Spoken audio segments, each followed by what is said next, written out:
Hello friends, welcome to Pebbles. நான் உங்கள் கோபி சுதா, கோவை சமையல். நம்ம இன்னைக்கு செய்ய போகிறது மூங் தால் டோஸ்ட். அதாவது 150 கிராம்ஸ் அளவுக்கு நம்ம வந்து பாசிப்பருப்பு எடுத்துக்கலாம். பாசிப்பருப்பை வந்து ஒரு 3 hours வந்து சோக் பண்ணி வச்சுக்கலாம். அதாவது உங்களுக்கு எவ்வளோ பேர் இருக்கிறாங்களோ அதுக்கு தகுந்த மாதிரி. நான் இப்போ வந்து எடுத்துருக்கிற அளவுன்னு பார்த்தீங்கன்னா ஒரு 3 பேர் அளவுக்கு நான் எடுத்துருக்கிறேன். அதனால் வந்து 150 கிராம்ஸ் போதும். உங்களுக்கு வந்து ஜாஸ்தி தேவைன்னா 300 கிராம்ஸ் எடுத்துக்கலாம். இது வந்து என்னென்னா ஈவினிங் ஸ்நாக்ஸாகவும் எடுத்துக்கலாம், நம்ம பிரேக்ஃபாஸ்ட்டாகவும் எடுத்துக்கலாம். இது வந்து ரொம்ப ஹெல்த்தியானதும் கூட. இது கூட நம்ம வெஜிடபிள்ஸ் ஆட் பண்ண போகிறோம். மூங் தாலை வந்து ஒரு 3 hours சோக் பண்ணிவிட்டு அதை நல்லா கிரைண்ட் பண்ணிக்கோங்க.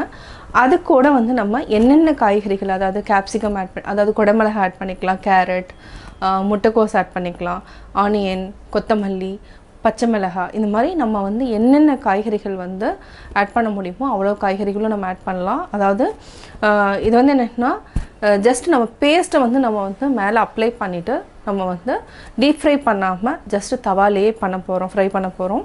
இப்போ எப்படி செய்கிறதுன்னு பார்க்கலாம்.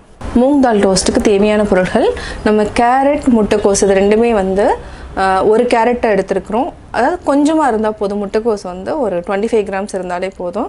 இது வந்து நல்லா கிரேட் பண்ணி நம்ம எடுத்து வச்சுருக்குறோம். இதுக்கு ஒரு பெரிய வெங்காயம் பொடியாக கட் பண்ணியிருக்கிறேன்.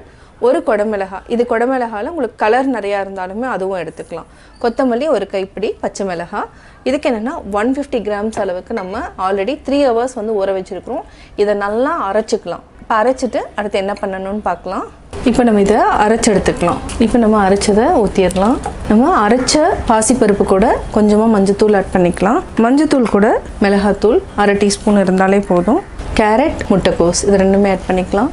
வெங்காயம், பச்சை மிளகாய், கொத்தமல்லி தலை, இது கூட ஒரு கேப்சிகம் சின்னதாக இருந்தால் போதும், ஜாஸ்தி வேண்டாம். இதில் உங்களுக்கு கலர் ரொம்ப பிடிச்சதுன்னா கலர் கூட ஆட் பண்ணிக்கலாம். அதாவது எல்லோ அண்ட் ரெட் கூட ஆட் பண்ணிக்கலாம். இதுக்கு தேவையான அளவு நம்ம உப்பு சேர்த்துக்கலாம். இதை நல்லா மிக்ஸ் பண்ணி விடுங்க. நம்ம மூங் தால் டோஸ்ட்டுக்கு வந்து ப்ரெட் எடுத்துக்கலாம். இது வந்து சாண்ட்விச் ப்ரெட்டு தான் நம்ம எடுத்துருக்குறோம் இன்றைக்கி. இது அரைச்சி ஆல்ரெடி ரெடியாக இருக்குது. இதில் வந்து நம்ம ஜஸ்ட் வந்து ஸ்ப்ரெட் பண்ணிக்க போகிறோம். அதாவது நீங்கள் நல்லா கெட்டியாக பண்ணிங்கன்னா நம்ம என்ன பண்ணலாம்னா கையிலேயே வந்து எடுத்து அப்படியே மேலே அப்ளை பண்ணிக்கலாம். நம்ம வந்து இன்றைக்கி ஸ்பூனில் வந்து அப்படியே எடுத்துகிட்டு ஜஸ்ட் கரண்டியில் இந்த மாதிரி நல்லா ஸ்ப்ரெட் பண்ணிக்கோங்க. இது வந்து என்னென்னா ஒன்றா தான் நம்ம செய்ய முடியும். இது வந்து ரொம்ப ஹெல்த்தியாக இருந்து இந்த இதே வந்து நம்ம தோசையாகவும் நம்ம ஊற்றிக்கலாம். மீதி ஆகிடுச்சுன்னா நீங்கள் அப்படியே வந்து தோசை மாதிரியும் ஊற்றிக்கலாம். பார்த்திங்கன்னா கொஞ்சம் கலர்ஃபுல்லாக இருக்கும். இன்னும் கேப்சிகம் வந்து நிறைய கலராக ஆட் பண்ணிங்கன்னா இன்னுமே நல்லாயிருக்கும். அவ்வளோதான். இதை வந்து இதில் ஆயில் விட்டுட்டு அதுக்கப்புறம் நம்ம வந்து மேலே வந்து இந்த இன்னொரு சைடில் வந்து நம்ம அப்ளை பண்ணிக்கலாம். இப்போ தவா வச்சுட்டோம். இப்போ நம்ம ஆயில் விட்டுக்கலாம். இதை வந்து நம்ம அப்படியே இந்த சைடு அப்படியே வச்சிடலாம். இதை வந்து சிம்மில் வச்சுக்கோங்க, ஹை ஃப்ளேமில் வைக்க வேண்டாம். இப்போ நம்ம இது மேலேயே இன்னொரு லேயரையும் அப்படியே அப்ளை பண்ணிக்கலாம். இது வந்து வேகிறதுக்கு கொஞ்சம் டைம் எடுக்கும். நம்ம சிம்மில் வச்சு தான் வேக வைக்கணும், இல்லைன்னா அடி பிடிச்சிரும். இப்போ நம்ம திருப்பி போட்டுக்கலாம். ஆயில் விட்டுக்கலாம். கொஞ்சம் நல்லா வெந்துடுச்சு.